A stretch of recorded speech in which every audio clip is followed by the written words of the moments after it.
Hola, ¿qué tal? Mi nombre es Luis Antonio de Jesús López, soy estudiante del Tecnológico de Estudios Superiores de San Felipe del Progreso de la carrera de Ingeniería Informática, Grupo 401. En esta ocasión vamos a presentar los códigos de línea, así como los módems y sus estándares y protocolos. Primero tenemos la introducción, en donde en las telecomunicaciones un código en línea o un código de línea es un código utilizado en el sistema de comunicación para propósitos de transmisión. Los códigos de línea son frecuentemente usados para el transporte digital de datos. A continuación veremos los diferentes códigos de línea tales como el RZ, NRZ, NRZ-L, el AMI, el pseudoternario o pseudoternaria, el Manchester, Manchester diferencial, B8ZS, HDB3, así como su significado y cómo es su codificación y sus señales con respecto a los pulsos eléctricos representados en código binario, el cual es ceros y unos.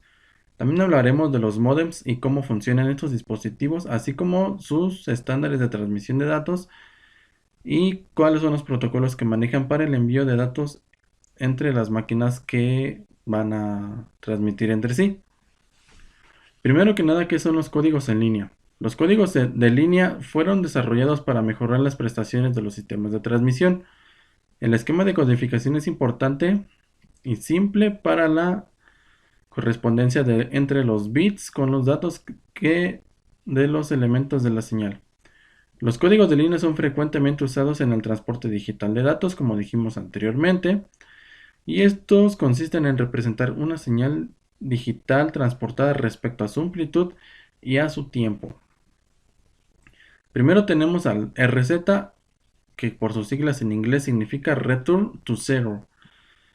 Este, pues simplemente tiene una tensión positiva en la parte de la duración de un uno lógico y cero tensión durante el respecto al tiempo. Un cero lógico que cuando es una tensión negativa y el tiempo que del pulso de tensión pues igual es cero. Este está dividido en dos, que sería el polar, en donde este es autosincronante, que debido al reloj el receptor queda sincronizado por la cadencia de los pulsos que llegan de la transmisión entre todos los bits que tiene una transición, lo cual le permite identificar cada bit a una larga cadena de unos y ceros. Y después tenemos al bipolar, que este contrapone el hecho de requerir un mayor ancho de banda, pues los pulsos son de menor duración entre los códigos. Esto que hace que gaste menos energía, pero que use un mayor ancho de banda. Luego tenemos al NRZ o No Return to Zero, en el cual este código nos permite de forma frecuente y fácil la transmisión de señales digitales mediante el uso de un nivel diferente de tensión para cada uno de los bits. Este no es un código no autosincronante. Este no se autosincroniza. Y su principal ventaja es emplear pulsos de larga duración que requieren menor ancho de banda y que otros sistemas que emplean pulsos más cortos. Y estos se caracterizan por mantenerse constantes. Ahí tenemos una pequeña imagen de cómo se comportan. Luego vamos con el NRZ-L, en el cual este nivel está diseñado. Este nivel de señal está diseñado para el bit que representa. Habitualmente un valor de tensión positiva indica que el bit es un 0 y el valor de tensión negativa indica que el bit es un 1. Por lo tanto, el nivel de señal depende del estado del bit. Cuando hay un flujo grande de ceros y unos, en esto se puede surgir un problema de sincronización. ¿La sincronización a qué se refiere? Pues que la señal no varía, ya que el receptor no puede determinar el principio y el final de cada bit, y este flujo de datos contiene una larga serie ininterrumpida de ceros y unos. Luego tenemos el AMI, que significa Alternate Marks Inverted. ¿Esto qué quiere decir? Que pues va invirtiendo.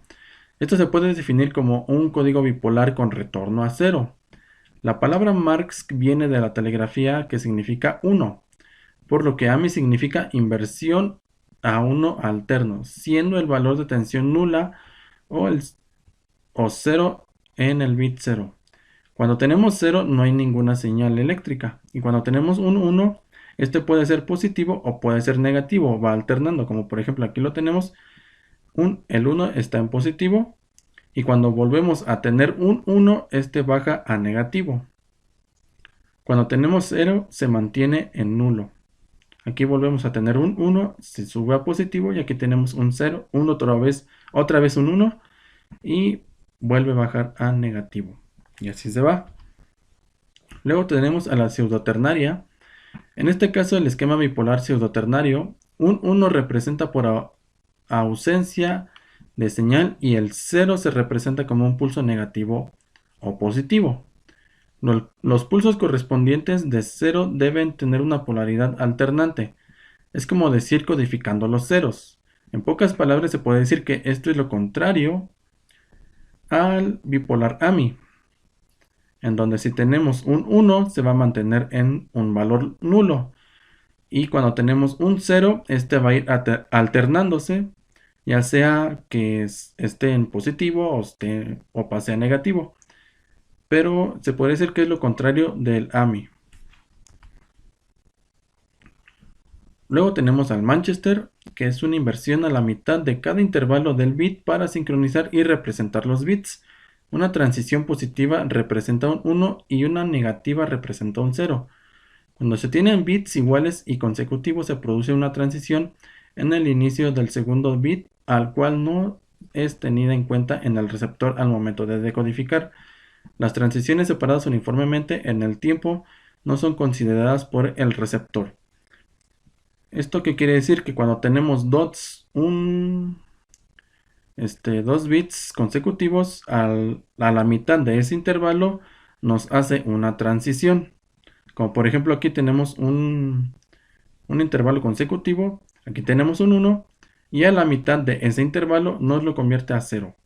Y aquí tenemos otra vez otra prueba. Está en negativo, está en 0 y nos lo pasa a 1. Y así se va. Luego tenemos al Manchester diferencial, en donde esta codificación es la inversión a la mitad del bit que se usa a la sincronización, pero la presencia o ausencia de la transición al principio del intervalo se usa para identificar al bit. Una transición indica un 0, mientras que la ausencia indica un 1. Aquí como lo podemos ver en la imagen. Luego vamos con el B8ZS, que significa Bipolar with Zero Substitution. Este método de codificación se inserta dos veces sucesivos al mismo voltaje, refiriéndose a una violación bipolar. En una señal donde 8 ceros consecutivos sean transmitidos, generalmente cuando sucesivos unos son transmitidos, uno tiene un voltaje positivo y el otro un voltaje negativo. ¿Esto qué quiere decir? Que cuando aparecen 8 ceros consecutivos se introducen cambios artificiales en el patrón basados en la polaridad del último bit cada uno. Aquí como podemos ver tenemos un ejemplo del bipolar AMI y el B8ZS. Este es una variante del bipolar AMI, en el cual aquí tenemos la estrategia y aquí tenemos un ejemplo. Por ejemplo, este es con la de abajo, en donde si el pulso anterior es negativo, aquí sería este negativo. Se va a seguir de 3 ceros, aquí están los 3, y va a volver a ser negativo y luego sube a positivo. Y luego se mantiene en 0 y vuelve a ser positivo y por último baja a negativo. Y ya se acabaron los 8 ceros y aquí como ya tenemos un 1, vuelve a subir a positivo. Luego tenemos al HDB3, High Density Bipolar 3X. Ahí me pasé con una X, pero esa X no va. Pero esta se puede decir que también es una variación del AMI, con algunos cambios, como el otro. Este no admite más de 3 ceros consecutivos. El impulso del cuarto cero se genera y transmite una misma polaridad del impulso procedente. Se denomina con ello V, que es el impulso de violación de polaridad, como vimos anteriormente. Y se mantiene siempre alternado con la polaridad de las violaciones V, que es necesario en algunos ceros insertar un impulso B de relleno. Y pues aquí ya lo tenemos, el ejemplo. Aquí tenemos la violación, aquí tenemos el relleno y aquí tenemos otra violación, perdón.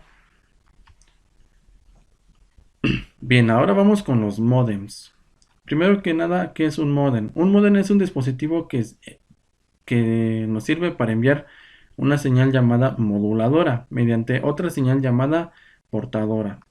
Estos dispositivos los vemos a diario, ya que actualmente con la crisis que tenemos actualmente de sanitaria, pues muchos nos vimos obligados a la necesidad de contratar internet y pues se puede decir que este dispositivo ya muchos lo conocen. Es que en pocas palabras es con el que podemos acceder a internet o enviar datos, etcétera, ¿no? ¿Estos cómo funcionan? Pues este dispositivo consiste que es un dispositivo digital que funciona al encender y apagar interruptores electrónicos.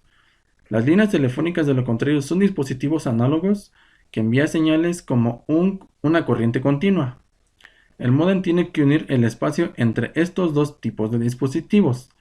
Esto tiene que enviar datos digitales a la computadora a través de líneas telefónicas análogas. Logra esto modulando los datos digitales convirtiéndolos en una señal análoga. Es decir, el módem varía la frecuencia de la señal digital para formar una señal análoga continua. Como podemos ver en el ejemplo, aquí está la computadora que le envía una señal digital al módem y este le envía con una señal análoga por las líneas telefónicas análogas, que son pues, los cables que vemos a la orilla de la carretera. Y pues este llega nuevamente a otro módem y este módem que está conectado a otro computador y pues ya llega el mensaje, ¿no? Luego tenemos a los estándares, que son recomendaciones estándares para la operación de los módems, que han sido establecidas por varias organizaciones y corporaciones, que estas tienen que cubren la modulación y la técnica de transmisión usados por los módems, así como por otros elementos de su operación. Y aquí tenemos algunos, en el cual está el V.22, que proporciona 1200 bits por segundo a 600 baudios, que estos cambios de estado que es por segundo. Luego tenemos al B.22 bis, que es el primer estándar mundial verdadero que permite 2400 bits por segundo a 600 baudios. Luego tenemos al B.32, que este nos proporciona de 4800 a 9600 bits por segundo a 2400 baudios. Luego tenemos al B.32 bis, que proporciona 14400 bits por segundo o baja a 12000, 9600, 7200 y 4800 bits por segundo. Luego tenemos al de V32 Turbo, que proporciona 19200 bits por segundo o baja a 12000, 9600, 7200 y 4800 bits por segundo. Esto puede operar a mayores tasas de transmisión de datos con compresión. Este no fue un estándar de el CCITT diagonal ITU. Luego tenemos al V34 que proporciona 28800 bits por segundo o baja a 24000 o 19200 bits por segundo y compatibilidad hacia atrás con el V32 y el V32 bits. Luego tenemos a los protocolos, los cuales en un ambiente de comunicación nos sirven para la transferencia de información entre dos entidades de comunicación, en el cual las redes locales o servicios públicos son las redes de paquetes que usan los módems, protocolos, para dirigir el flujo de los mensajes entre las máquinas de conversación. Para dirigir el intercambio de mensajes entre PCs, independientemente usando circuitos telefónicos, estos protocolos garantizan la transmisión y recepción de los mensajes de forma segura y ordenada. Aquí tenemos los más usados, que es el X-Modem, que este va referenciado con el checksum, que envía bloques de 128 bytes, que es uno es el check y lo verifica. El otro es el X-Modem-CR, que envía bloques de 128 bytes con bloques de TCR. Luego tenemos al Xmodem 1K, que envía bloques de 1K con 2 bytes de verificación CRC. Luego tenemos al Gmodem Batch, que envía bloques de 1024 bytes con 2 bytes de CRC, que hace la verificación de cada bloque transmitido y envía fin de transmisión y repite el proceso en el próximo archivo. Luego tenemos al Kermit, que posee la excepcional característica de integrar varios tipos de computadores, PCs y mainframe, el cual gobierna la transferencia de las informaciones de sistemas con caracteres de 7 bits, el cual no es recomendable para transferencias entre PCs. Luego tenemos al WinDOWET y al Xmodem, que es usado a través de redes de conmutación de paquetes como TimeNet y el Telenet. Luego tenemos al Telink, que es usado para la transferencia multifile con el servicio de correo electrónico FidoNet o FidoNet. Luego tenemos al Modem 7, que es la comunicación con sistemas CP/M. Bueno, tenemos las conclusiones en el cual yo he llegado, en el cual los códigos de línea son parte muy importante el día de hoy en la era de la tecnología, ya que los dispositivos que están en las diferentes codificaciones existentes para transmitir los datos que se requieran y poder usar la codificación más eficiente y segura que nos convenga para no tener pérdida de datos durante la codificación.